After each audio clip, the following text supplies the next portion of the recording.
Doctor Agarwal's கண் மருத்துவமனை இலவச கண் பரிசோதனையை வழங்குகிறது. Book appointment now. விருதுநகர் மாவட்டம் சின்னக்கம்மன்பட்டியில் பட்டாசு ஆலை வெடி விபத்தில் உயிரிழந்த நபர்களின் குடும்பத்தினருக்கு அறிவிக்கப்பட்ட 4 லட்சம் ரூபாய் இழப்பீடு போதாது என்றும் அதனை 10 லட்சம் ரூபாயாக உயர்த்தி அறிவிக்க வேண்டும் என்றும் வலியுறுத்தி பலியானோரின் உடல்களை பெற மறுத்து உறவினர்கள் போராட்டம் நடத்தி வருகின்றனர்.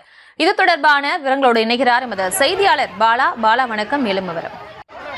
வணக்கம். பிரியங்க, விருதுநகர் மாவட்டம் சாத்தூர் அருகே சின்னக்காமன்பட்டியில் உள்ள கோகுலேஸ் பட்டாசு ஆலையில் நேற்று நடந்த வெடி விபத்தில் 8 பட்டாசு தொழிலாளர்கள் உயிர் இழந்தனர்.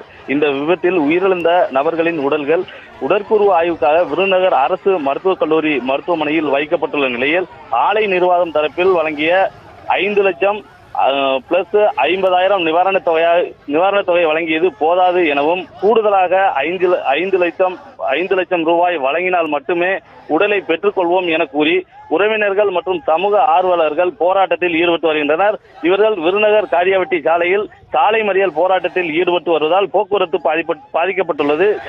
சாலை மறியலில் ஈடுபட முயற்சித்தவர்களை மருத்துவமனை வளாகத்திற்கு வைத்து காவல்துறையினர் பூட்டியதால் பெரும் பரபரப்பு ஏற்பட்டது. அதையும் தாண்டி தற்போது சாலையில் மறியலில் ஈடுபட்டு வருகின்றனர். சாலை மறியலில் ஈடுபட்டு வரும் நபர்களுடன் மாவட்ட காவல் கண்காணிப்பாளர் கண்ணன் பேச்சுவார்த்தையில் ஈடுபட்டு வருகிறார். விவரங்களுக்கு நன்றி பாலா.